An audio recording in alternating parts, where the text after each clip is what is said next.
We're going to be continuing with the theme of Psychotheology. Okay? Psychotheology is the ancient theology. Now, astrotheology is a big part of this. It's probably a third of it. And astrology, which I was dealing with last week, is a big chunk of it too.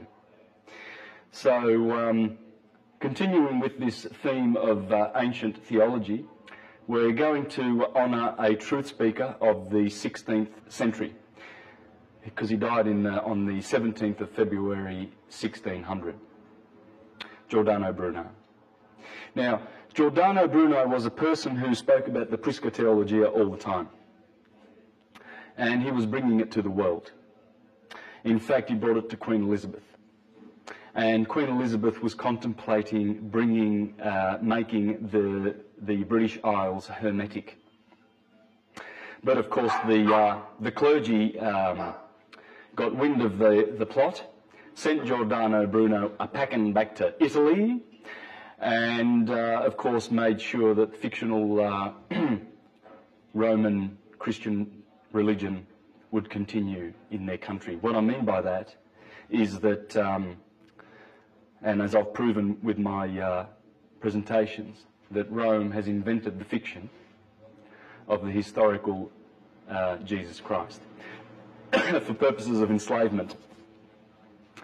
Astrotheology. Now, when you mention astrotheology, people think, I actually have seen comments on the internet where people think it's just a recent term and it's just recently been invented by, say, Jordan Maxwell or someone like Michael Tsarian or one of those guys. But here's Kersey Graves from 1880, and he uses the word astrotheology. This guy also, the Reverend Robert Taylor, uses the expression. And he's from 1830s, okay? Now, first thing that happens is when you talk about astrotheology is that the churchgoers poo-poo the idea. And they deny that Christianity has anything to do with the stars. The original religio/science of this planet. You see, the Psychotheology explains that the stars were originally the components of nature that were studied and observed with intent to discover our origins and many truths about reality. And what they did was they encoded books, writings in which they would reveal their discoveries to mankind. So they discovered a lot by observing the stars, you see, the ancient priesthoods. And in doing so, they realised that we were more than connected with the stars. We were very, very connected with the stars. So what developed was a science whereby if we take notice of nature, and the most potent aspects of nature would have to be the stars, the lights in the skies. They called them the spirit father fountains of life. And they realised that these entities had an influence on us. They observed these influences and recorded them. And the Bible, the Judeo-Christian work, Hebrew, Greek writings, nothing other than astrotheological themes. Okay, they are stories about the observances of the stars and their behaviour and their cycles, etc. So the first thing they do, the religionists, is they deny that the origin of their faith and belief is based on the stars. You see, so what we're going to do is have a look at some of the words and designations of the ministers and the people who practice in the churches. So we've got cardinal, deacon, sexton, Monsignor, Sir, Nun, Minister, Pastor, Monk, Ceremony, Bishop, Orison, Monastery, etc. Cardinal, this is, in astrology, this is the 4 cardinal signs. Okay, Aries, Cancer, Libra, Capricorn. A deacon is 10 degrees of astrology. Sexton, having the word 6 in it, and having to do with astrology, just like bishop is, 3 degrees. 10 degrees, 3 degrees. Monsignor, Sir. Sir is just short for the star Sirius, because he's the Lord. He's the boss. He's the brightest star in the sky. Yes, sir. Nun. Minister, here we see moon and star. Same with pastor. Moon. Ceres. Moon. Bishop, already discussed that. Orison. Moon, star, monastery. Now that's pretty much the designations that these ministers give themselves. Another good one would be elder. In the L words, when you look at the L words, you'll notice a lot of L in there because of the sun, Elios. You see, in Greek the sun is called Elios, and in the Jewish system the Elohim happen to be the planets and the luminaries in the sky, the 7 visible orbs. And you see the words such as elect, elite, the elder in the congregation. He'd be a minister, would he not? A moon star, one who talks about El, Israel, Isis, Ra, and Elohim, evangelizing, etc., etc. I mean, these are all church words, okay? And so, because the sun is the El who provides 3 things to mankind for their existence. And that would be love, light, and life, undeniably. For that orb has more love for us than any other. It's the creator of everything physical in the solar system. And together with the other 6 are what cause us to manifest in the physical realms. So we get love, that's very loving. We get light, we get 3 qualities of light, spiritual, psychic, and physical light from the sun, which gives life. And so you see all the L words with the 5 vowels, anything El, Al, Il, Ul, Ol. Here we have Olympians. Here we have Bull.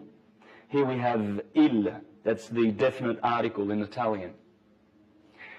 El is the definite article, the male gender definite article in Spanish, male definite article in Italian. Okay? And we get words like bello in Italian. If someone is handsome, you say, oh, bello.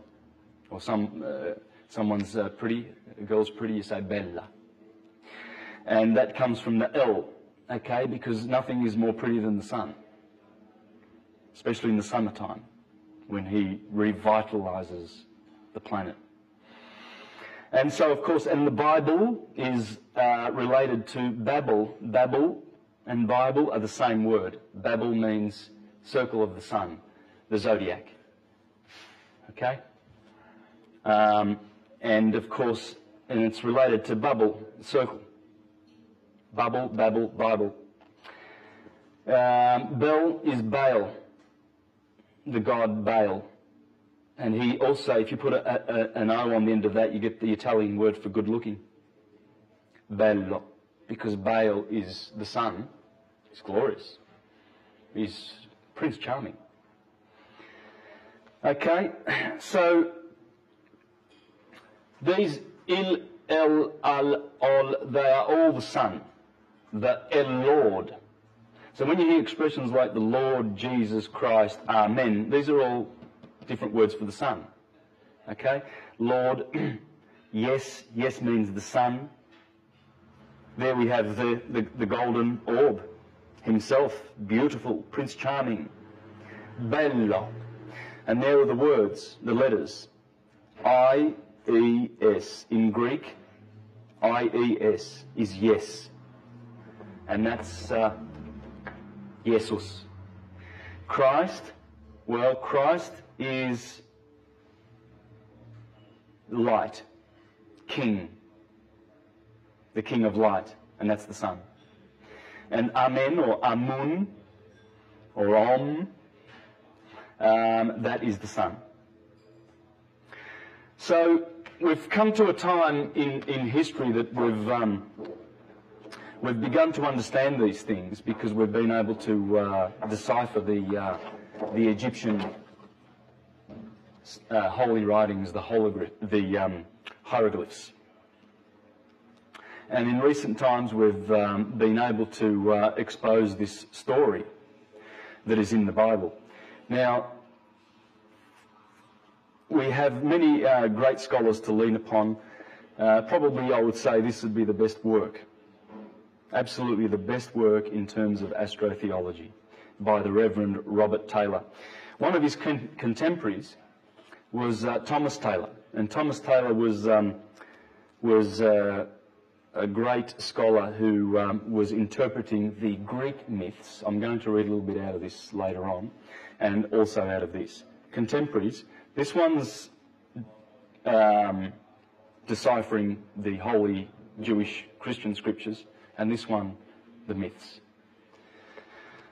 So we've got a lot of scholars of that nature. We have The Sacred Mushroom and the Cross by John Marco Allegro, one of the Dead Sea scholars, who discovered that the Dead Sea Scrolls were nothing but writings about the Essenes, who had Gospels, and were already talking about a suffering servant or a Messiah hundreds of years before the so-called historical Christ. He's come out and explained that the Bible is based on mythologies, and the Amanita muscaria mushroom being the base for Christianity. They used to take the Amanita muscaria mushroom as the Eucharist, you see, the bread of Christ, and they would have out-of-body experiences. And so one of the Dead Sea scholars has shared that with the world. Of course, they went after him and defamed him and destroyed his career, but nonetheless, he was a truth speaker.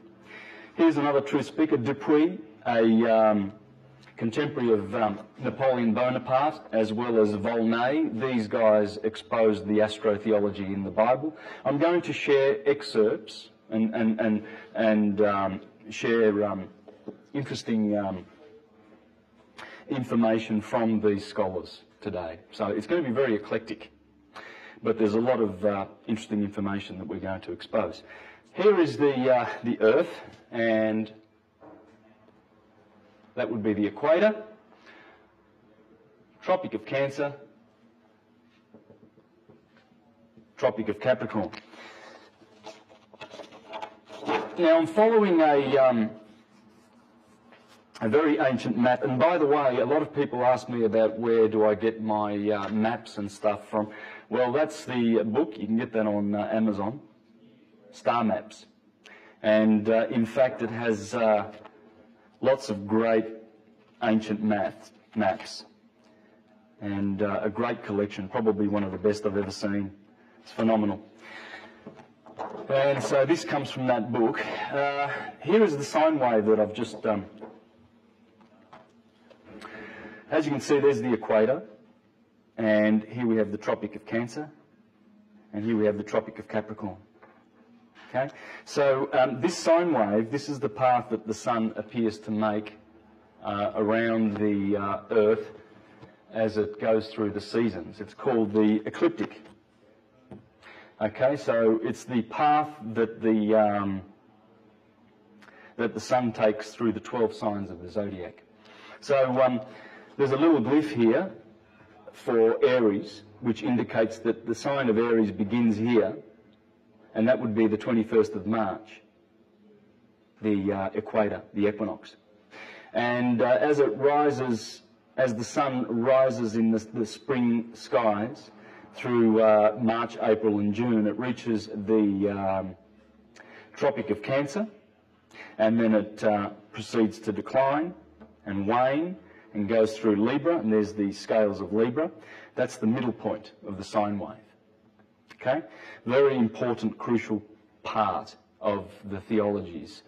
And a lot of the stuff in the Bible pertains to this area here, because the scales of Libra that sit on that equinox there have to do with justice and the fall of the sun. As the sun falls down to the winter months below the equator, the scales have judged the sun.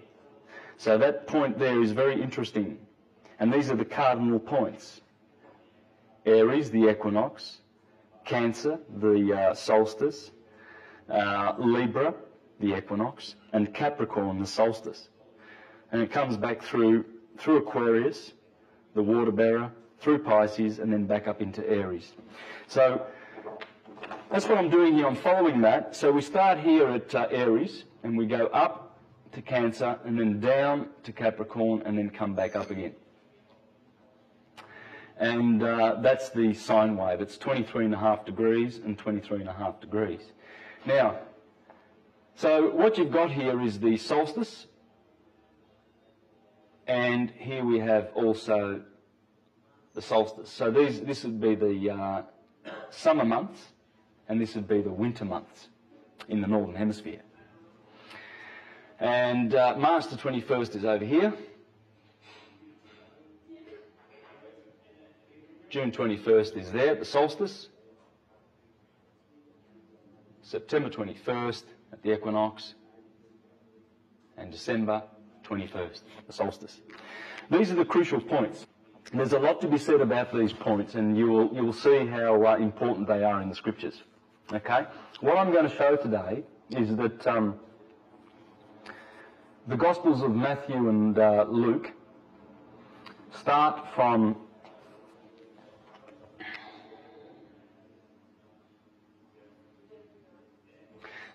December the 21st and finish with December the 21st, whereas Mark and John start at Aries. Okay, so we're going to show that, and with the aid of this book here, The Secret Truth About Jesus, the Gospel and the Zodiac, by the Reverend Bill Darlison. And in here he shows how the 16 chapters of the Gospel of Mark run through, starting from Aries, run through and finish in Pisces. Okay? And of course I've dealt on that in my astrotheological presentations, and shown how most of the cycles begin with this point in the year. The equinoxes are so important that on this particular day, and its opposite, September the 21st, these two equinoxes, the sun splits the day between 12 hours of darkness and 12 hours of light, perfectly balanced. That balance is measured by the priesthoods, and they consider it to be a sacred day, that point of equilibrium. Equilibrium is always respected in nature.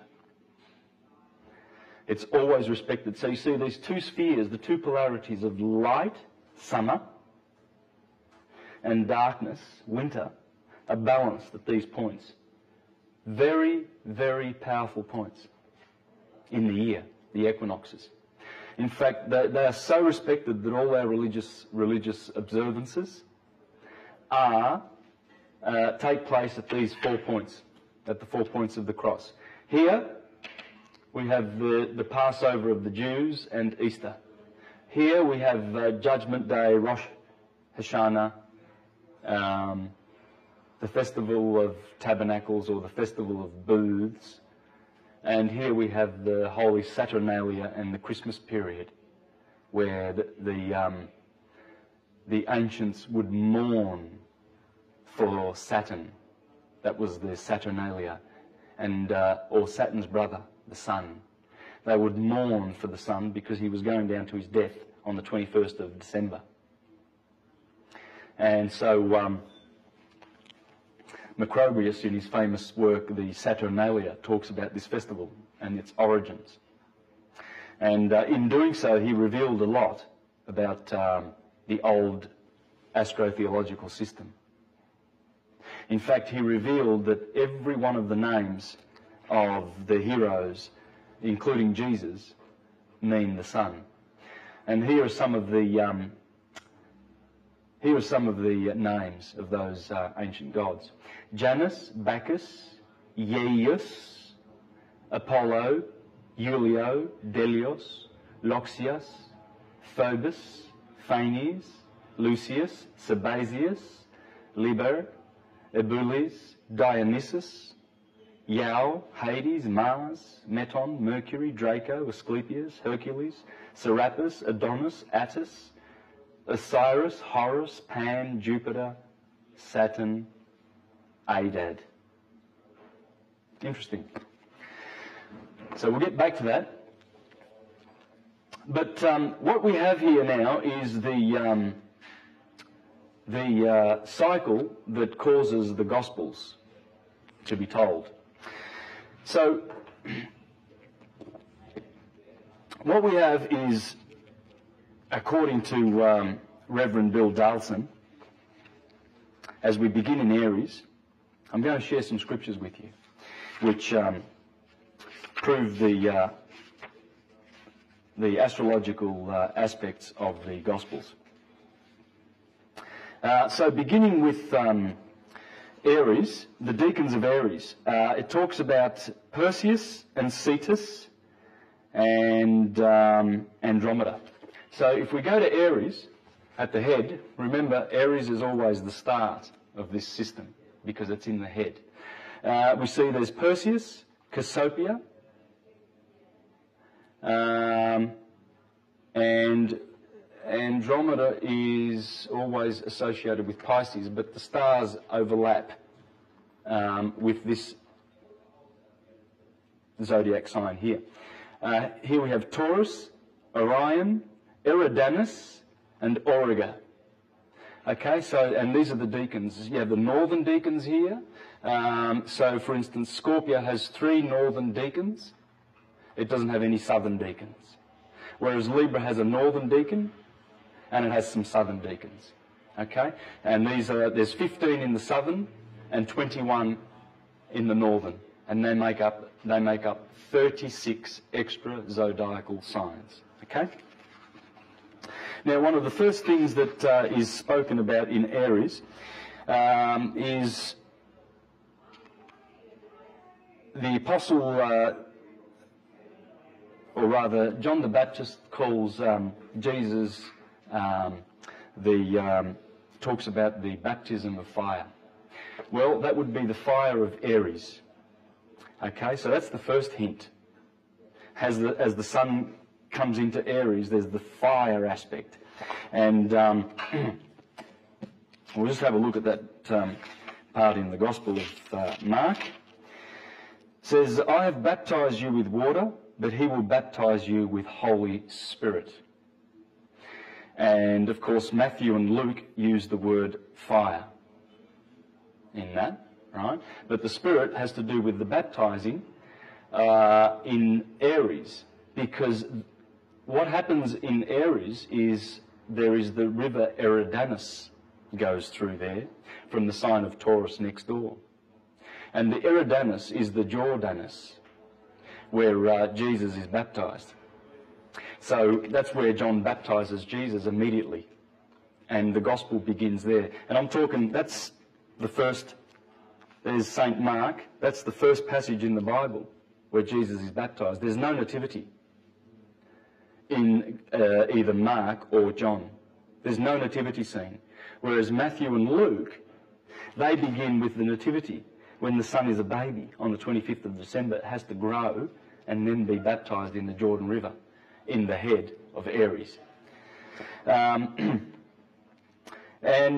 Here's another interesting scripture right there after that passage. It says, immediately afterwards, the Spirit drove him out of the wilderness, and he remained there for 40 days, and was tempted by Satan.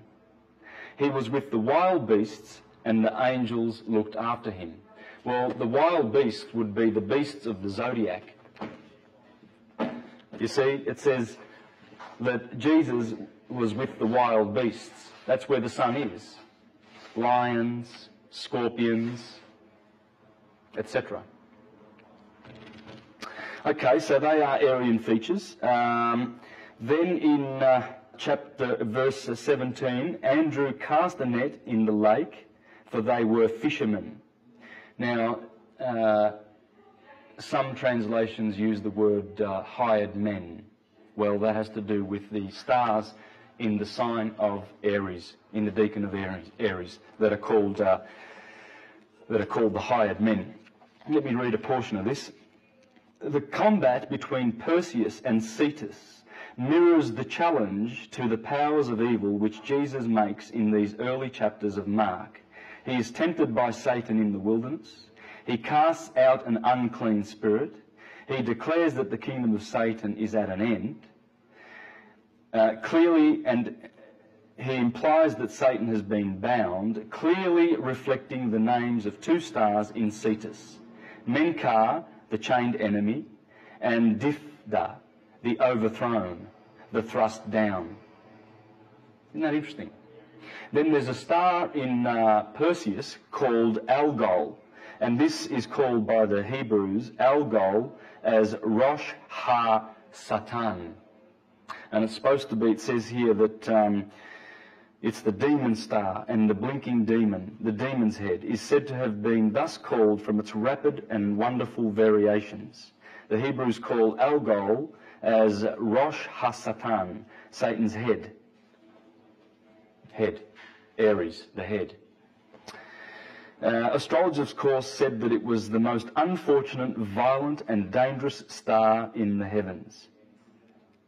So the name of Satan appears a lot in the early chapters of Mark, in the Aries sector, okay?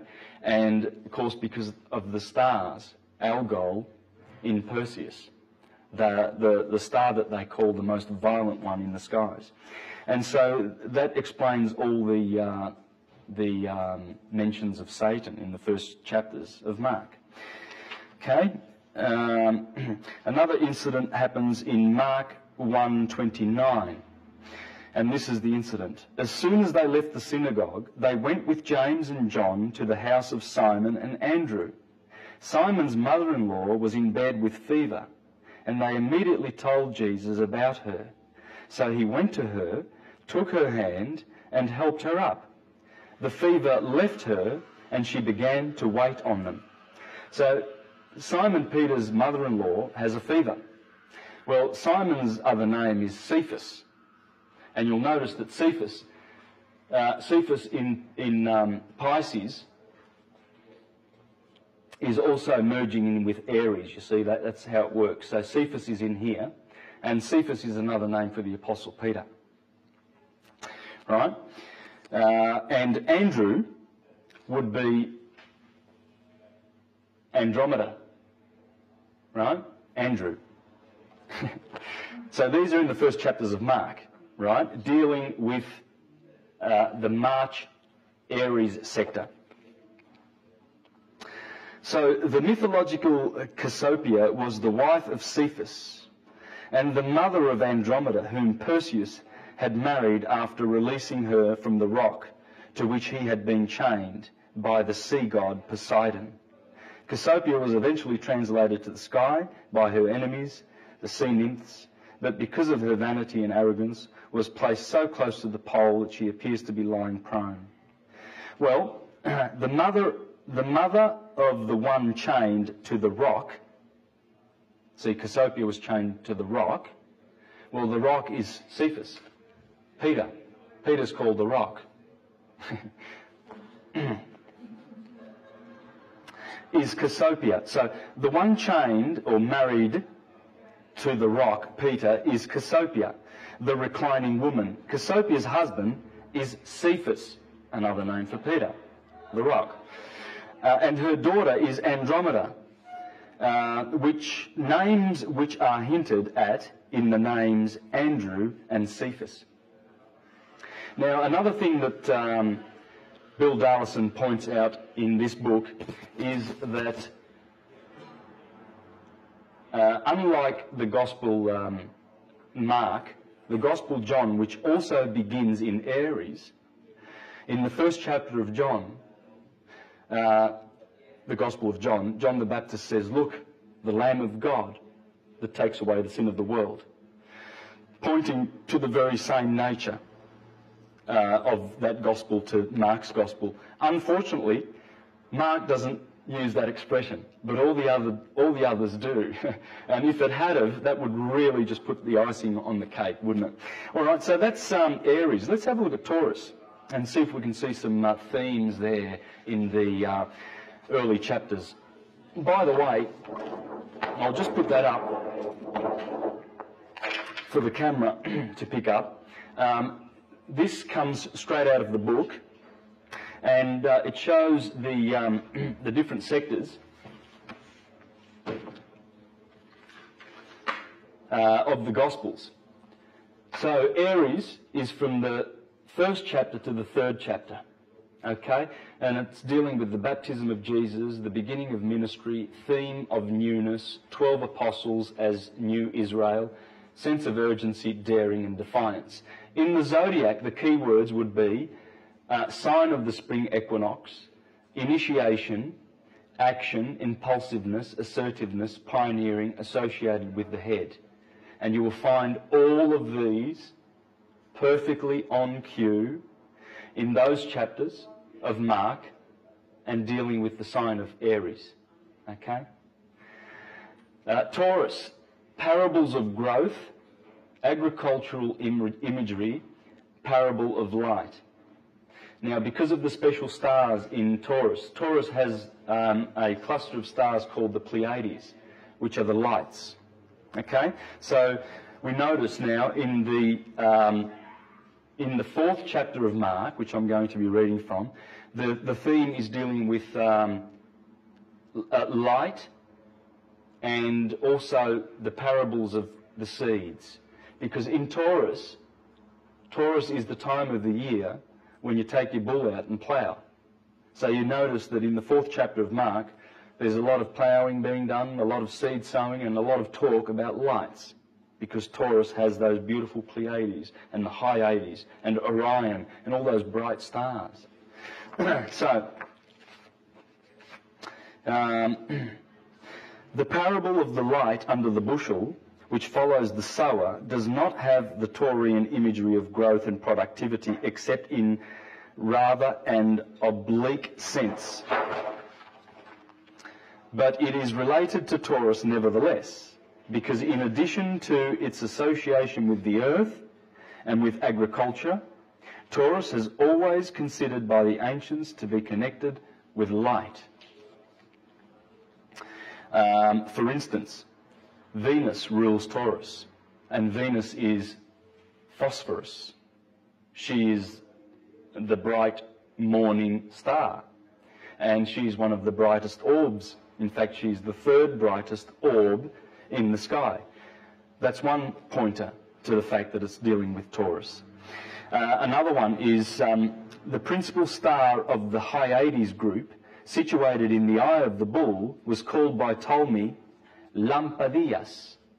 That would be lamp, Lampadias, the torch.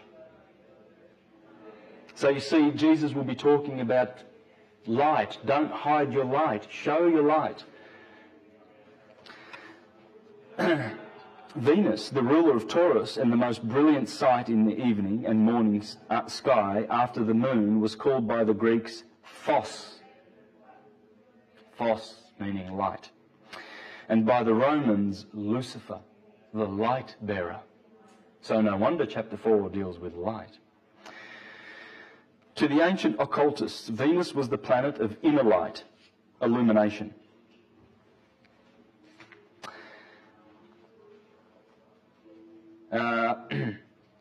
Aristophanes called it Plias Eptesteros, the seven-starred Pleiades. So we're talking about the Pleiades now. Although he said that one of them is Panaphanes, all invisible. One of the stars of the Pleiades is hidden according to the myth.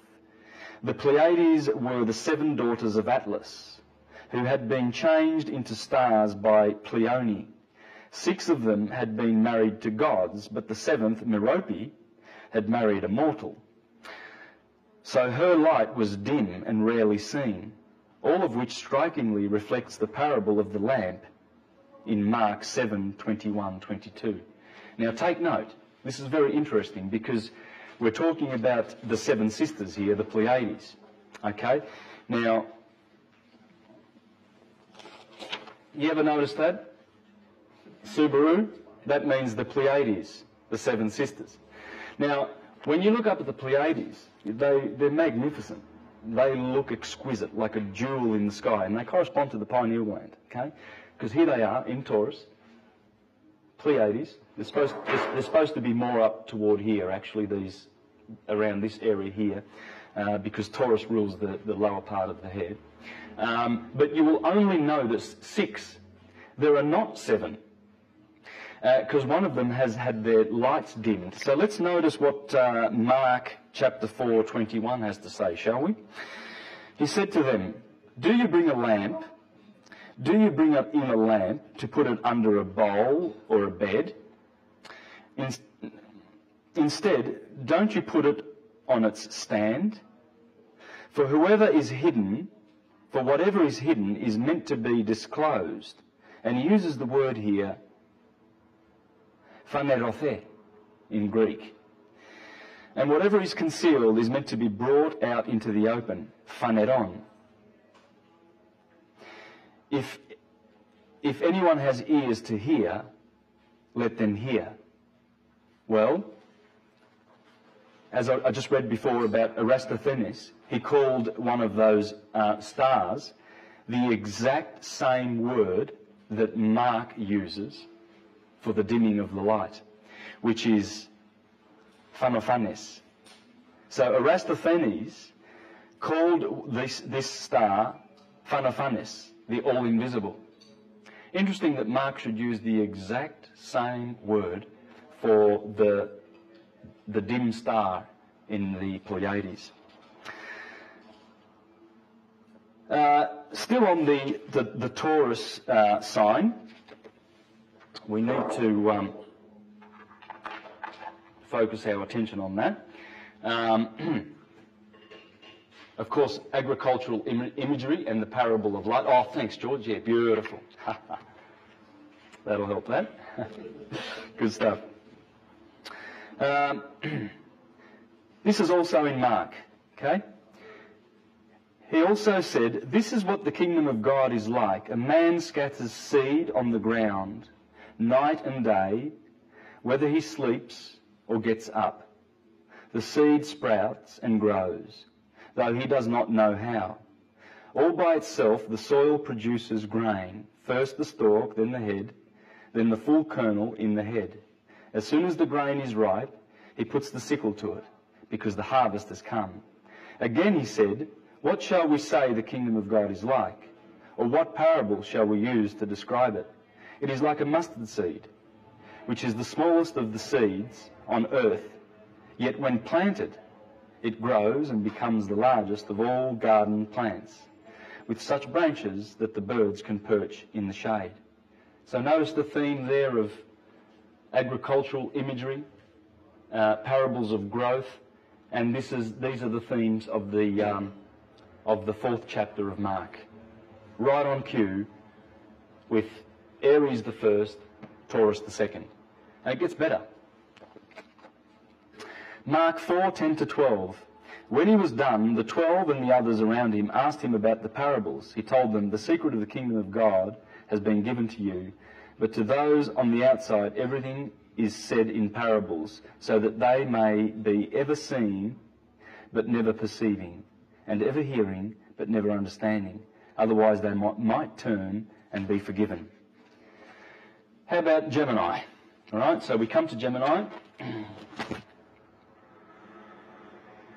We've done Aries, Taurus, and now Gemini, the twins. What themes of Gemini do we have in the Bible in the 4th to 6th chapter of Mark? Themes of duality, man with a legion, the two-ness of Geminis, Geminians, the flow of blood and the cure of Jairus' daughter, the apostles sent out in twos, Herod's vacillation. So, and here they are, short journeys, has to do with the third house of astrology. Siblings and relationships, of course. Well, that's the Geminis, and we're going to see this in the Gospel. Indecision and communication. Now, I'm really just picking the choice bits here because I've got the whole thing to go through. So it's probably going to take about a half an hour, and I want to discuss many, many other themes. I don't want to just discuss the Gospel of Mark, showing that Mark starts in Aries with the baptism and Pisces with the death. Okay? The sign of the cross. So Gemini, there are a few details in the story which underline its Geminian theme. The word for the storm used by Mark is Laelaps. But Laelaps is also the name of the hound of Actaeon in Greek mythology, a name associated with the constellation Canis Major, one of the deacons of Gemini. Right? So Jesus tells the storm to cease with the word Siopa, be quiet, echoing the Spartan name for Gemini, Tosio, and the cushion upon which Jesus' head was resting along, believed to be a detail provided by Peter, echoes the headgear of the Geminian twins, or the flames of fire which were supposed to issue from their heads. So that's basically the themes of those chapters, dealing with these extra-zodiacal signs. There's Gemini there, Canis Major, Canis Minor, and Lepus, the hare, which is what the 4th chapter of Mark deals with. Okay? There's also the incident of the legion, who says, "My name is Legion, and for we are many." That has to do with the duality aspect of Geminians. Okay? Let's see if there are some other points in Gemini, some good points that I want to... Okay, well, let's go to this miracle of the Jairus and the woman with the blood flow. So, after he put them out, he took the child's father and mother and the disciples who were with him and went in where the child was. He took her by the hand and said to her, "Talitha kumi," which means, "Little girl, I say to you, get up." Immediately the girl stood up and began to walk, and she was 12 years old. At this they were completely astonished. He gave strict orders not to tell anyone about this and told them to give us something to eat. Well, this incident happened immediately after Jesus was touched by a woman who had a flow of blood which was for 12 years. So Jairus' daughter was 12 years old. And the other incident immediately before that had to do with 12 years, indicating a twin parable. Okay? The most obviously Geminian feature of the story of Jairus' daughter is the way in which it is told. It is the only miracle story in the Gospels which combines two quite separate elements. Neiman writes, "What we have here is without precise parallel in the Gospel, an incident broken into by another incident which takes place in the middle of it." All right? In addition, however, we should consider the name Jairus, which means appropriately Jehovah enlightens, but which also bears more than a passing resemblance to the name of the brightest star in the night sky, Sirius.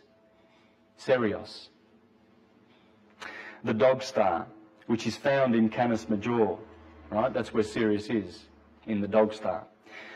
One of the Geminian deacons, and whose name means the chief one, the leader, Jairus, we are told, the leader or ruler of the synagogue. And as Ptolemy reminds us, the heliacal rising of Sirius at the summer solstice presaged the beginning of the Egyptian New Year and the flooding of the Nile, thus connecting this star with the constantly menstruating woman. In addition to being a possible zodiacal reference, Mark's double use of the number 12 provides us with further evidence that we are meant to link the two females, and that this double story is not just a narrative accident. The woman with the blood flow, has been sick for 12 years. The little girl is 12 years old. The contrast between the girl and the older woman reflects two of the deacons of Gemini, Canis Major and Canis Minor. Okay, and there's also the mention of Sodom and Gomorrah, the twin cities, in Mark 6:11. Okay? Now, I have to apologise because this is sort of a little bit sort of dull and boring because it's real nitty-gritty names of stars and everything like this. And this guy's done a lot of homework, and it's a beautiful, exquisite book the way he's put it together. And he's mixed astrology with astronomy, with astrotheology, and beautiful metaphysical themes. It's just such a rich book. I wish I could just spend the whole, 4 hours on this, but I have to fly through it. In fact, I'm just going to really fly through because we've only done three of those signs, okay? But there's some real, there's some real obvious ones. Cancer is themes of nurture, the motherliness of the Cancer sign with the moon in it, food and stomach concerns, etc. Well, that's all in there. The boat is in Cancer, the boat Argo. So Argo is the ship that is up here, you see, and that is, according to the Venerable Bede, that is the Ark of Noah. And interesting that two deacons of Gemini are Canis Major and Canis Minor. The two deacons of Cancer are Ursa Major and Ursa Minor. And Noah, in his boat on top of Mount Ararat, brought in animals 2 of 2. The only place where 2 ofs occur in the whole zodiac is right here where Argo is in the constellation of Cancer. So you have Cancer here,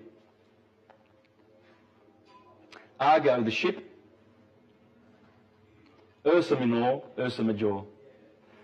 In Gemini, you have Canis Major and Canis Minor, and there's the ship right there, bringing in the 2s and the 2s. Okay. Now I didn't make that up. You want to read the Venerable Bedes, and he was from the 6th century, I believe, if I'm not mistaken. Okay, so and it also there is the incident in the Cancer sector where Jesus talks to the Syro-Phoenician woman about not giving children's food to the dogs. Well, that would be because the dogs are over here. In fact, Marcus Manilius, he mentions in this book, Marcus Manilius places one of the dogs, Procyon, in the sector of Cancer and not Gemini, as modern astrologers do. So there's the Cancer in the Gospel. Leo. Interesting. Leo. Let's have a good look at Leo, Virgo and Libra. In Leo, as I've discussed before in my astrotheology presentations, there's Cancer, there's Leo, and there's Libra. On the 6th of August, which happens right about here, the middle of the hottest part of the year, on the 6th of August, the Catholic Church calls that day the Transfiguration of Jesus Christ. The 6th of August. It's the middle of Leo. It's the middle of summer. it would be, and the dog, Sirius, is behind the sun, so you've got the dog days. There's a famous painting by Raphael. This is very famous. And there's Jesus Christ at the Transfiguration, and there's his apostles there, and they saw, I think it's Moses and Elijah. Okay? So let's have a listen, let's have a look at and see how Mark ties that in with the sign of Leo. So on a journey to Caesarea Philippi, Jesus asks his disciples, "Who do you say that I am?" The text goes on. They replied, "Some say John the Baptist, others say Elijah, and still others, one of the prophets. But what about you?" He asked. "Who do you say I am?" Well, Jesus takes them to an unusually high mountain, and that's the unusually high mountain. And it says 6 days after, in fact I'll read that from the Bible, this is too good to be lost. Here's Mark chapter 9. So you see, he's going to be dealing with the transfiguration and the glory. So all these themes are dealt with in Mark chapter 8 and chapter 9 in the Leo sector of the Gospel of Mark. Okay? Mark 9 verse 2. 6 days later, right, remember the 6th of August is the Transfiguration Day, and they're giving you a hint. 6 days later, Jesus took with him Peter and James and John and led them up a high mountain where they could be alone by themselves. There, in their presence, he was transfigured. His clothes became dazzlingly white, whiter than any earthly bleacher could make them. Elijah appeared to them with Moses, and they were talking with Jesus. There you have it, Elijah and Moses, Peter, Andrew and James on the mountain, 6 days after he was transfigured. Well, that's the 6th of August. I mean, it's really blatant. When you know what you're looking for and you're reading the Gospels and you know the stars that are there and what they do and what they mean, you can't mistake this. There is no excuse for churchgoers to start going, "Oh yeah, but you're looking into it." It's not. It is there. And if you're not seeing it, it's because you're not looking. Simple as that. Now, let's see if I can chug along a little bit more. Interesting. We have another similar painting by Titian around about the same time as the Raphael. That's the Virgin and the Assumption of the Virgin on the 15th of August, just a week after the Transfiguration. Wonder what's going on. Well, that would be the sun in Leo, because he rules in Leo and he's transfigured in Leo. Virgo, I made a big mistake before, didn't I? That's Virgo, not Libra. Libra is here. Yeah, I confused you, didn't I?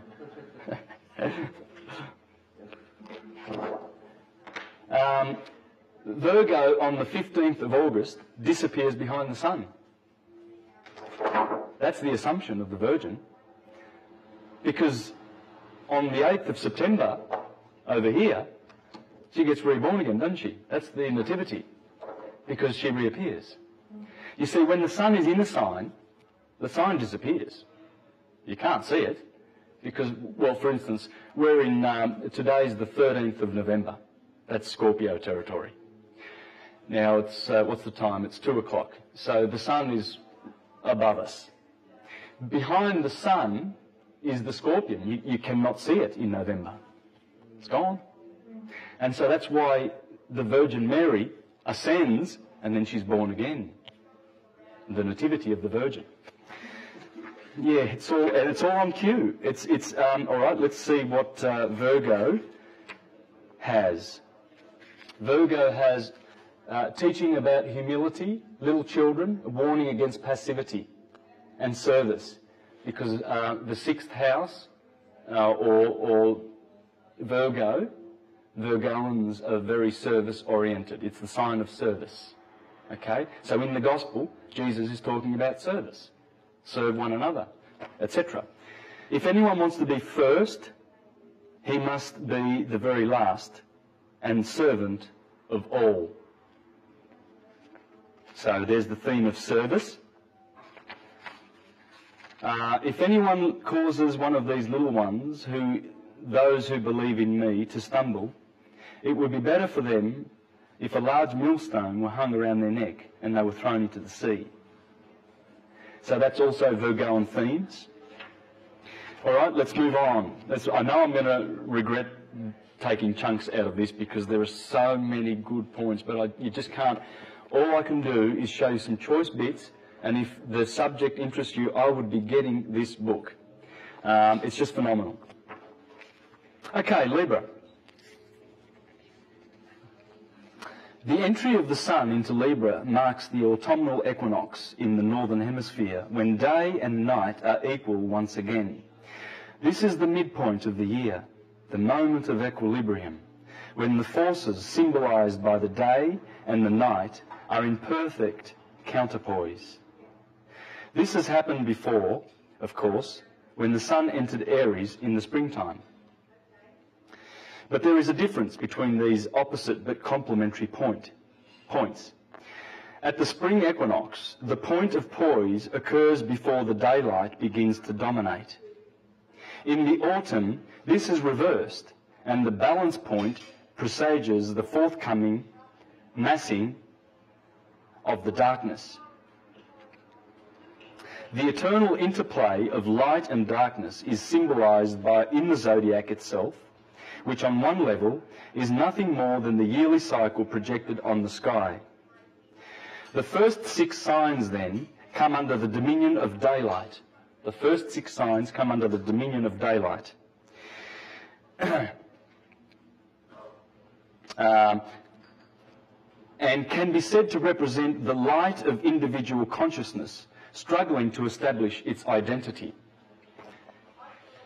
This process is associated with the Sun, the giver of light. It begins in Aries, the sign of the Sun's exaltation, and reaches its climax in Sun-ruled Leo. The signs which follow the autumnal equinox, however, are characterised by the gathering darkness and have to do with the group to which individuality has to be incorporated, if not submerged. These are social signs, which begin with Libra, the sign of the Sun's fall or depression, and which reach their point of maximum power in Aquarius, the sign in modern astrological jargon of the Sun's detriment. The Sun's detriment. Interesting. In ancient Egypt, Libra was associated with Ma'at, the goddess of cosmic harmony and justice, whose special task was to weigh the hearts of the dead on the scales of justice, balanced against an ostrich feather, and she is usually depicted with a feather in her headdress. Those who failed her test were heavy-hearted, those who passed, light-hearted. Among the Greeks, notably Hipparchus, Libra was eugos, the yoke, the very word used by Matthew in a passage immediately following Jesus' declaration that God has revealed the secrets of the kingdom to infants. Mark uses a word from the same root, sunzeogumi. I hope I got that right. When he writes, "What God has joined, yoked together, let no man separate." So Hipparchus called this sign the yoke, and Mark is talking about the yoke of marriage, right on cue with Libra. But there's a lot more. We're going to see that in a minute. Among the Jews, the tribe of Issachar, described in Jacob's blessing as a strong ass crouched down between 2 burdens, is generally associated with Libra. The glyph of Libra,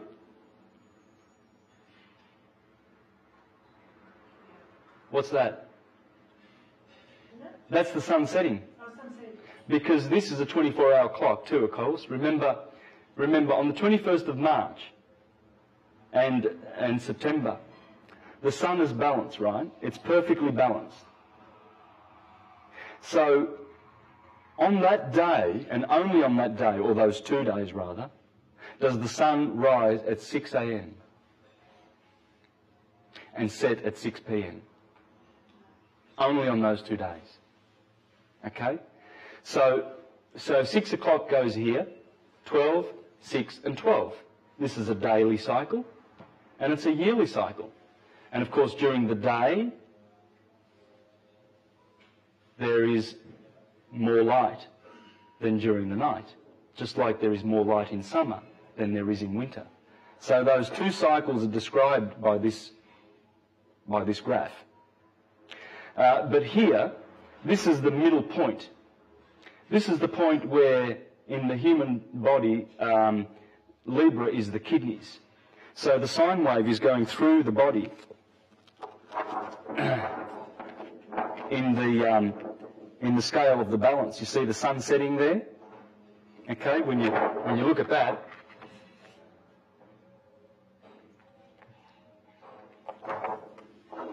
so that sun's signal that it sends yearly and daily, fractally goes through our body in many, many fractals.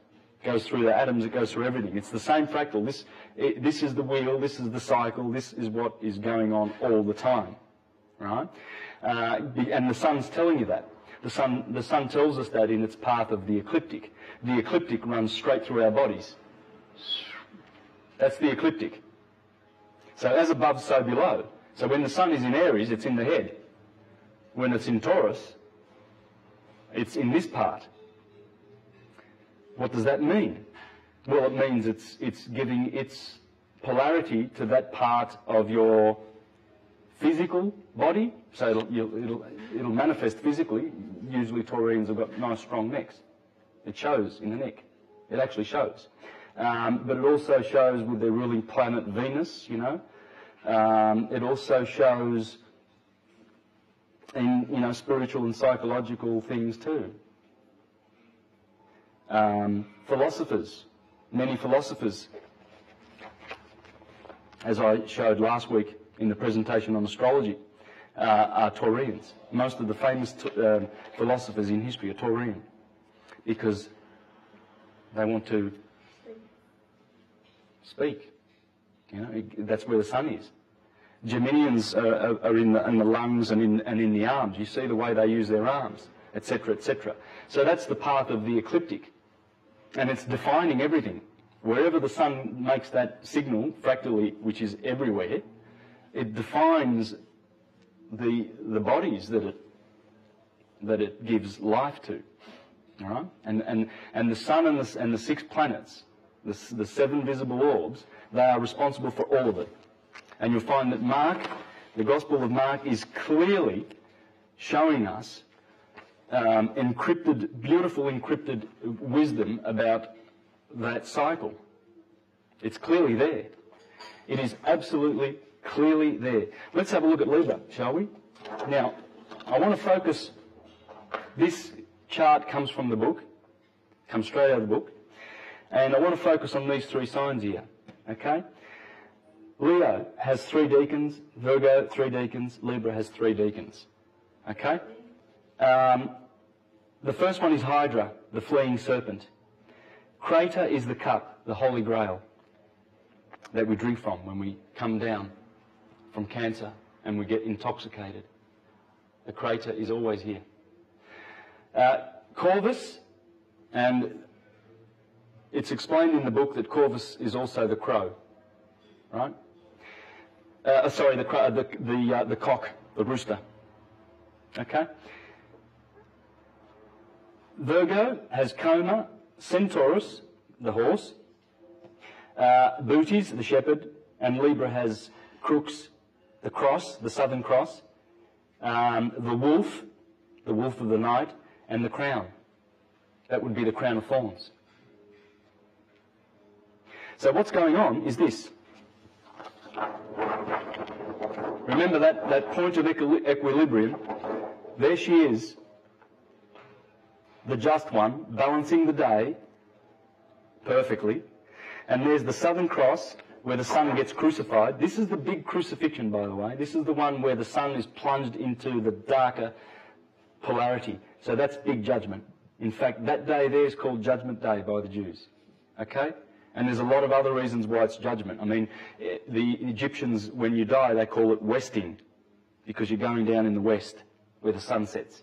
And the stars, when they go beyond the horizon, they die. They're born in the east. There they die. So this is the place of death. Libra is always there at 6 p.m. every day, judging stars and suns. Every planetary orb is judged by the scales. You see, this is the science that we were given, the Hermetic science of the Prisca Theologia. And the priestcraft has made a mess of it, teaching literal rubbish stories about it. You know, like Humpty Dumpty's a real egg. Okay? Yeah. Sounds like a Monty Python skit, doesn't it? Yeah.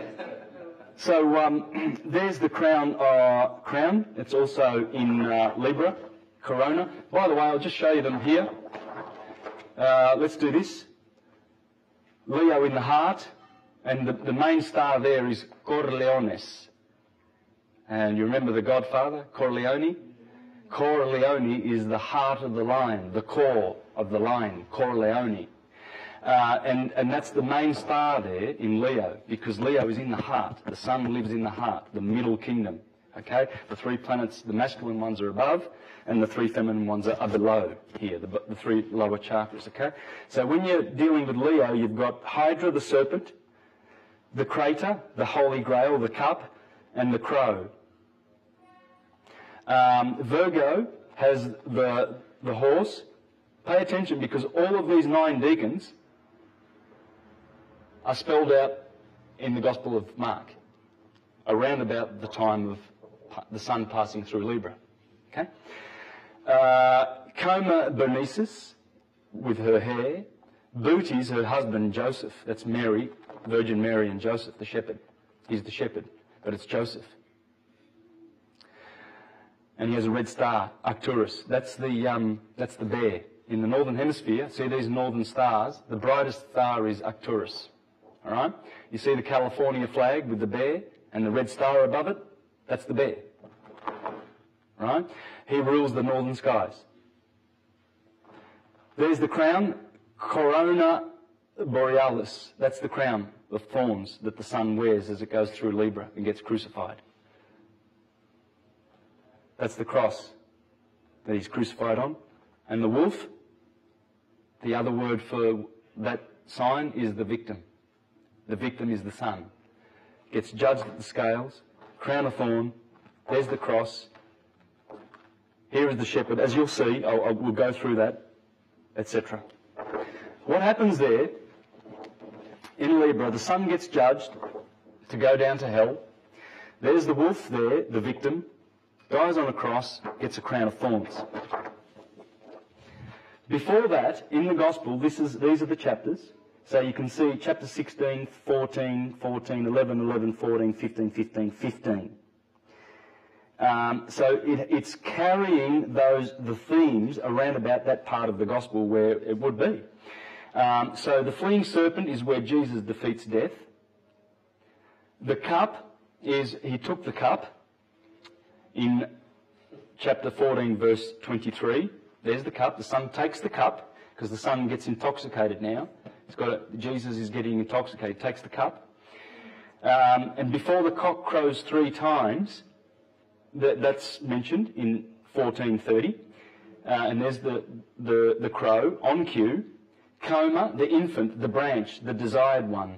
And others cut down branches. Blessed is he. So as Jesus came in procession to be crucified, they cut down branches. Well, that's the branches of Coma. Centaurus, Jesus enters Jerusalem on a colt. There's a colt here. The centaur belongs to Virgo. The centaur and the Southern Cross is right over here, okay? So they are closely connected, those 2 constellations. There's also 2 colts over here, remember? I don't know whether you remember, but there's the Asinellus Borealis and Asinellus Australis in Gemini when Jesus comes into Jerusalem to be crucified. Well, this is what he's doing. There are 4 crucifixions. But this one's the big judgment one. Okay, there's the colt that he enters. He enters on a colt. The great shepherd, I will smite the shepherd. That's in Mark 14:27. And then the cross, as I've already shown in those graphs, the cross, the victim, and the crown. These are all themes to do with the crucifixion. There's some choice stuff in this book. For instance, in Capricorn it talks about Saturday, because Saturn rules Capricorn. And it says, the Jewish Sabbath is Saturday, Saturn's day. We noted earlier that Judaism was born when the equinoctial point entered the constellation Aries. And there is no doubt that Aryan imagery of rams, goats, sheep, sacrifices and circumcision play a major role in the liturgical practices of Judaism. But the other cardinal signs, Cancer, Libra, Capricorn, feature prominently in the development of Judaism. Libra, the polar opposite of Aries, the sign of covenants and law. Cancer, the sign of home and diet and mother. Capricorn, the sign of duty, service, social responsibility, and the father. See, mother, moon, Capricorn, father, Saturn.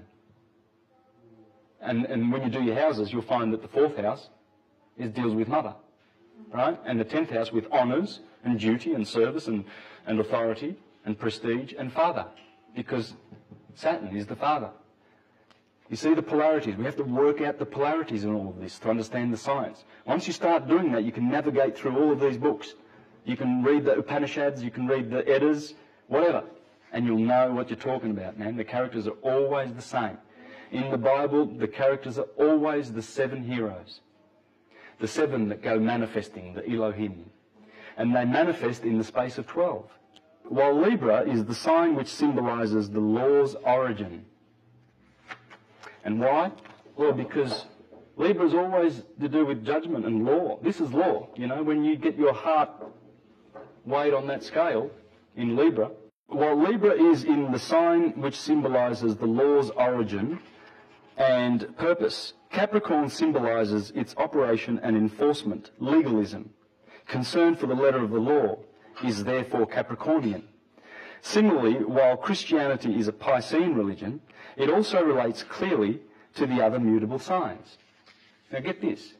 Right? Christianity is saying is a Piscean religion, but it also relates to the other signs. Sagittarius, Gemini, and Virgo. How? Well, Virgo, Gemini and Sagittarius. Its emphasis on virginity and celibacy are Virgoan. Its elaborate and divisive theology is Geminian, as are the letters which constitute a good portion of the Christian scriptures. And its missionary zeal and sacerdotalism are Sagittarian. Simple as that. All right, look, there's a lot of choice stuff in here, and I'm afraid I'm just going to have to leave it, because we're going on to some more stuff. Let's have a look at some science now a little bit. Let's have a look at some S words, shall we? There's the S. We've got serpent, spiral, and sine wave. Right? Now, the serpent is also a septenary. Those words are interchangeable in the mythologies. In fact, they have the same root word. And spiral also has to do with spirit. And sine wave has to do with sin. Okay? These are the 6 S words that we need to nut out and understand in order to get all this. Because you've got to bring in the metaphysics, and you've got to bring in the intention of the priesthood into this science. They didn't do this to,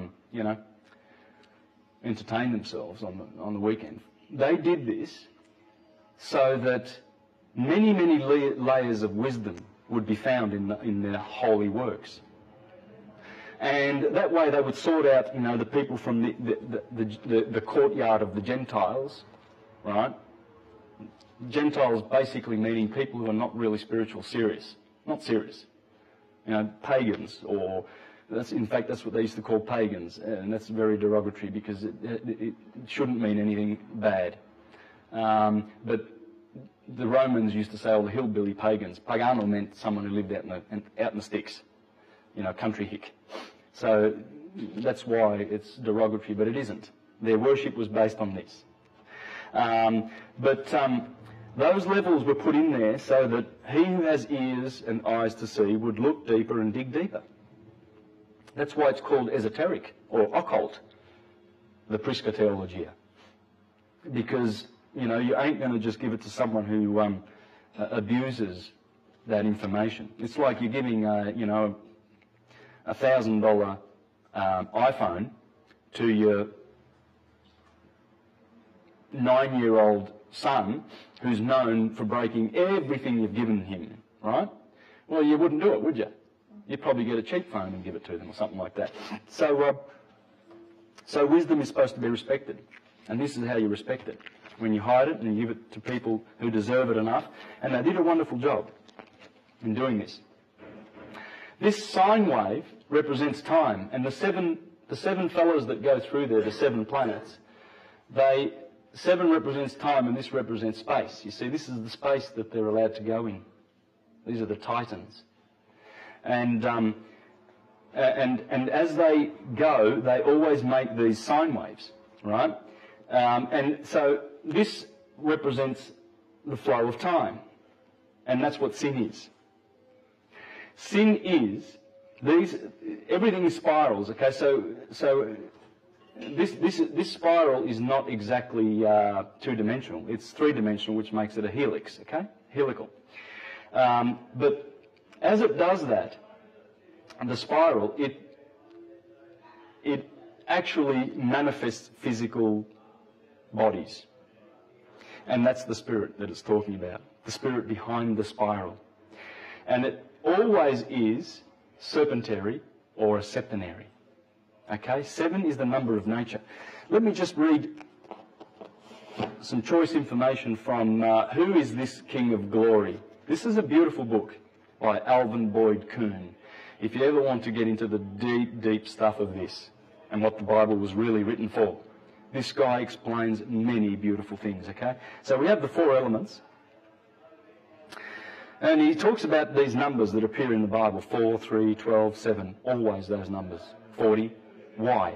Well, it's because of time units which describe the spiral, the serpent, the sine wave, the sin that we're in. You see, when you get caught in time, when you're full of sine waves, you're sinning.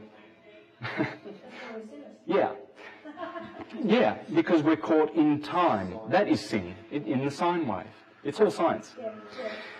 3, 4, 7, 12 and 40 are indeed among the most sharply revelatory keys to the entire system of scriptural interpretation. It is ridiculous that Christian exegesis of its own book has for 16 centuries laboured at the interpretation with practically no regard for the meaning of these numbers. It will later be seen as a clear evidence of esoteric incompetence. It has remained for students outside the pale of Christian apologetics to interpret the Bible most capably and profoundly.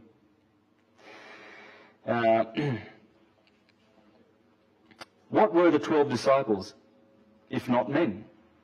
In the esoteric understanding, they were the same in 12 aspects of the 3 kings of wise men were in the threefold division.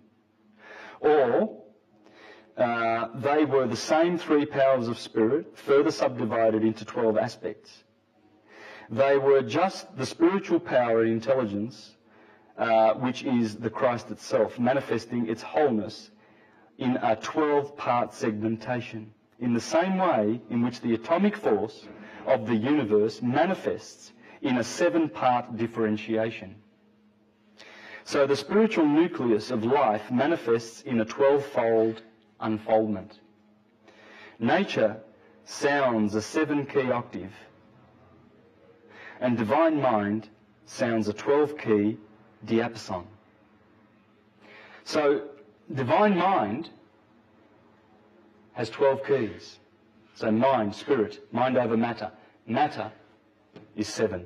That's why we have 7 luminaries, 7 Elohim, or cosmocrators. You see, these 7, these Elohim, they've been called the demiurge, the second creator, because they create physical things, and voila, here we are. Take one of the planets away, and we disappear too. So they are the ones that, through their orbits and their energies and their powers, they are the ones that are giving us shape and form and everything. There's not a thing that they don't give us. Okay? Al-Biruni, the Islamic astrologer of the 10th century, the various organs of a plant are distributed to different planets. Thus, the stem of a tree is appropriated to the sun. The stem of a tree belongs to the sun. The roots to Saturn, the thorns, twigs and bark to Mars, the flowers to Venus, the fruit to Jupiter, the leaves to the moon, and the seed to Mercury. They control everything. In fact, Mercury, the right brain, controls all of our senses. That's why Mercury, or Hermes, the Hermetica, in the East they call Hermes Buddha. The Romans call him Mercury. Well, he controls the 5 senses. That's why he's the messenger of the god. You know, when you touch something, you're getting a message, are you not? Well, that's Mercury. That's what the planets are doing. The planets are giving us, are bestowing us these gifts. Even if the fruit of a plant, like a melon, even in the fruit of a plant, like a melon, the constituent parts are divided among several planets.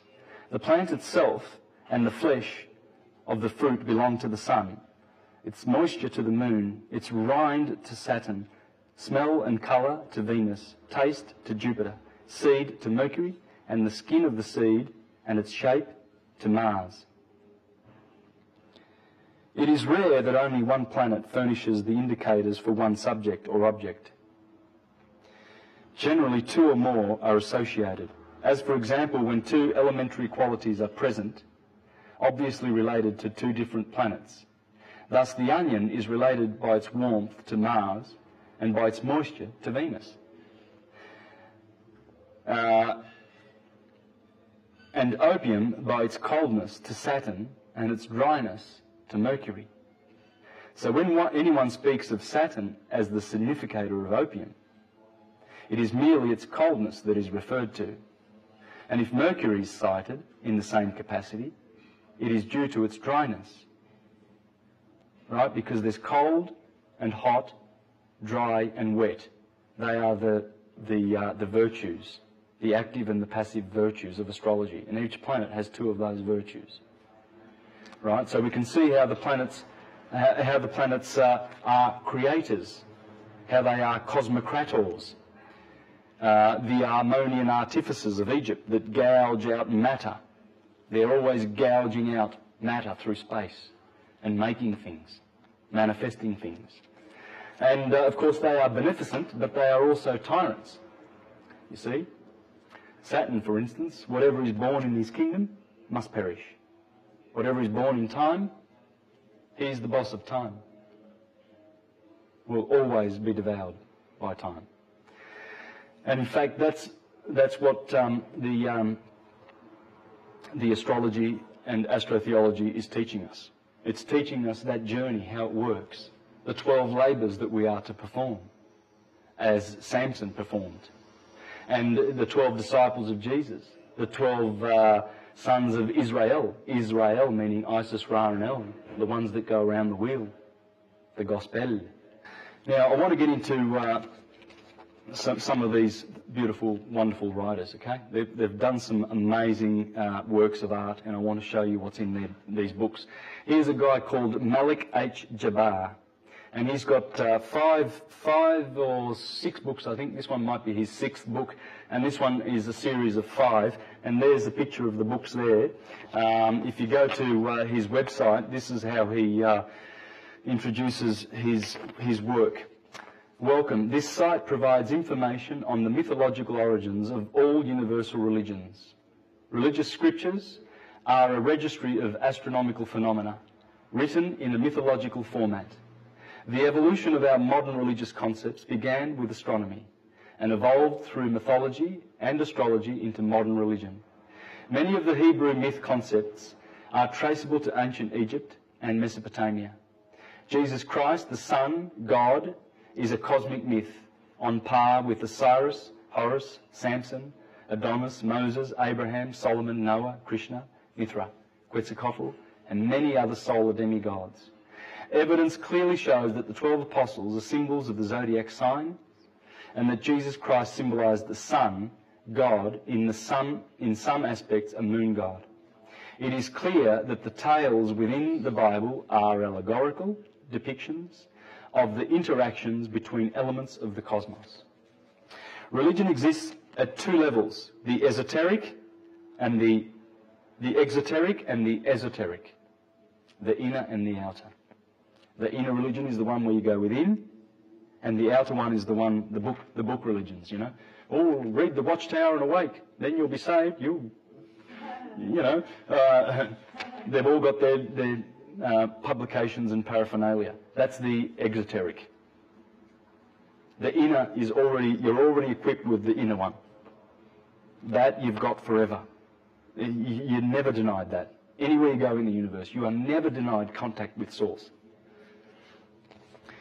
This exposes the foolishness of exoteric religion. Exoteric religion is an invention for teaching the mechanics to children, because that's the way they remember models, and they remember and imprint images and symbols on their minds. But grown-ups are supposed to wake up. Yeah. The exoteric literal level of religious philosophy is pure idiocy. To think that the fantastic tales of demons and multi-headed monsters and miraculous events of every stripe, such as making the sun stand still, dividing the Red Sea, destroying the world by flood, and all the other related nonsense, is accepted without hesitation on the basis of faith, is astonishing. Nevertheless, it is so. The esoteric level of religion is a science that is mathematical, coherent, logical, and provable. Well, I've done it, beyond a doubt. But the science of truth is veiled by the mask of mythology. The science of truth is veiled by the mask of mythology. Some are repulsed by this mask and unfortunately turn away and denounce all concepts that support the possible existence of a creator God force. The great majority accepts the myth at face value, believe it or not. But fortunately, there are some that choose the path of investigation, of which you and I are a part. The purpose of these books is to explain the seminal relationship between astronomy, myth, and modern religion. The books prove that ancient myth/religion was in fact a written pictorial symbolic record of the celestial movements within the cosmos, under the type of mythical deities. The history of the biblical Jesus Christ is drawn from the symbolical history of prior sun deities. His birth through to his death, as represented in the Bible, is a symbolical representation of the annual sun cycle and other cycles at different levels of interpretation. Sounds great, doesn't it? And I read that just so that you can get a taste of what this guy's thinking and how his books are just exquisite. I've learnt a lot from him, actually. I've learnt a lot about these cycles from reading his books. Malik H. Jabbar. And you can get them on Amazon. They're only about $8 a piece. But some of the juicy things that he talks about is just amazing.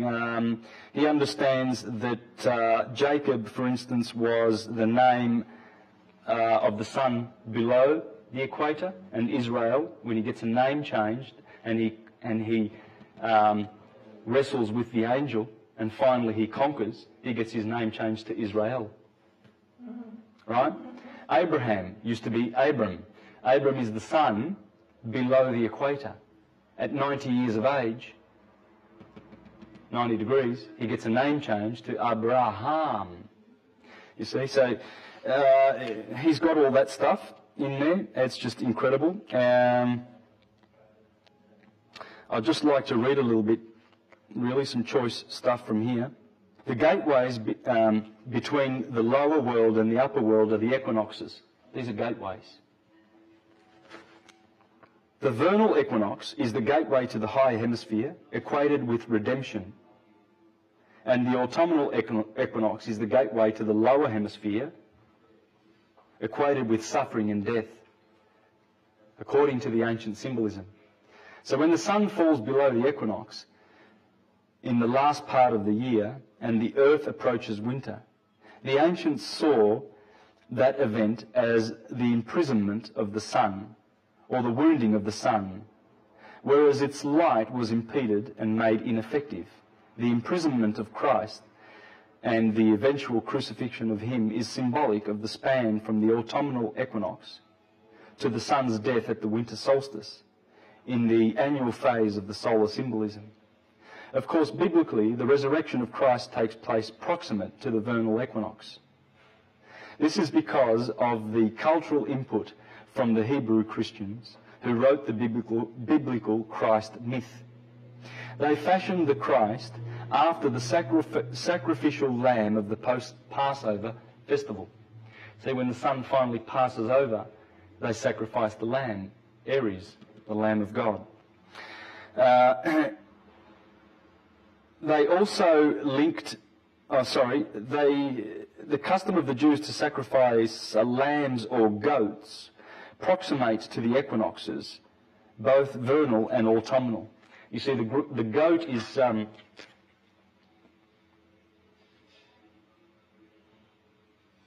here's the sheep, and here's the goats in Capricorn. Cap. The sheep. See, Capricorn rules the solstice, and Aries rules the equator. So this is in the book of Daniel, where the he-goat and the ram are at loggerheads and they're always chasing each other. All right? That's talking about this. That's the goat and that's the sheep. It's the solstices and the equinoxes. It's the four horsemen of the apocalypse. And I'll read that from another one of his books in a minute. But I'll just finish here. The animal was escaped. They also linked this sacrifice, killing of the animal, to the expiation of their sins. The animal was termed a scapegoat that carried the load of punishment for the accumulated sins of the Jewish population. This is where the myth comes from that Jesus died for our sins, for the sins of the world.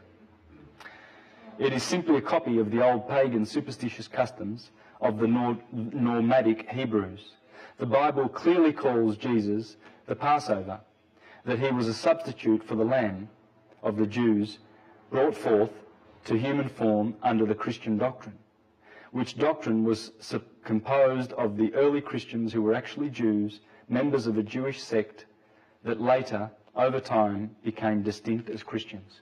The Islamic religion, early in its history, acknowledged astrology as a science, officially. So they had the courage to do that because Rome, on the other hand, was killing Hermetists, Huguenots and Waldenses and Socinians, etc. And in the Renaissance, see, the Renaissance was founded on Hermes, the Prisca Theologia. Giordano Bruno was killed for saying, unless we go back to Hermes, that's why I'm devoting this to Giordano Bruno, because I, like all these other guys, are continuing to further his work.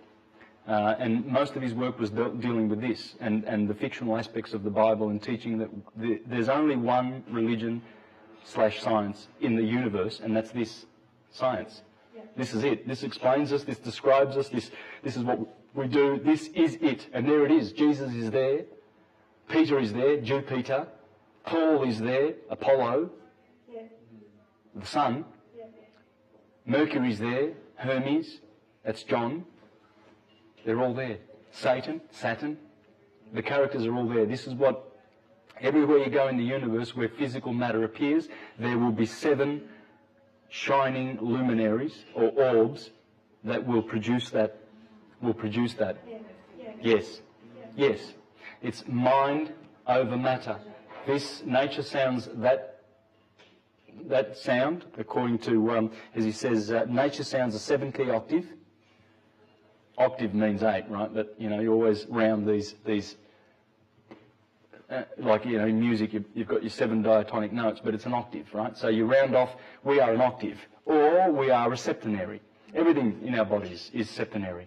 The 7 chambers of the brain, 7 chambers of the heart, the 7 orifices in the body, the 7 vital organs, etc., etc. Everything about our nature is septenary.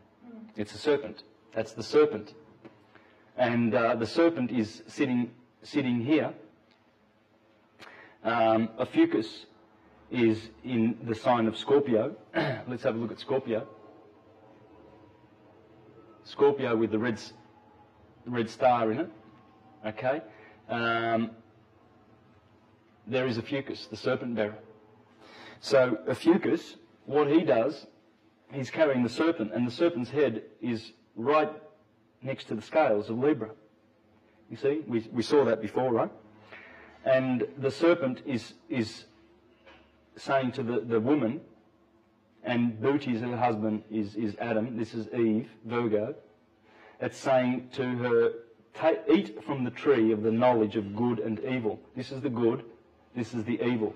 And the scales are denoting that, because once the sun goes through these signs, it comes to a point where it has to flip over its polarity. It's given an electric summer, but now it has to change its nature. And it must flip that polarity and produce a winter.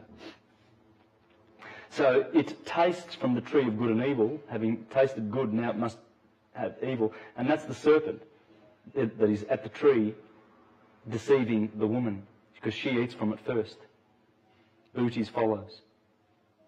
So let's have a look at the 4 horsemen, shall we, of the apocalypse. The white horse symbolises the vernal equinox.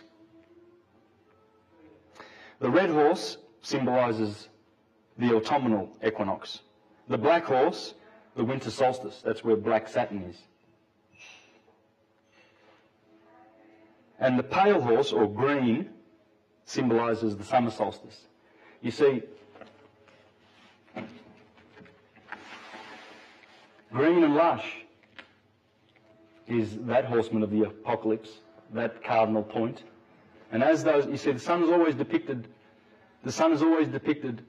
being transported around with 4 horses.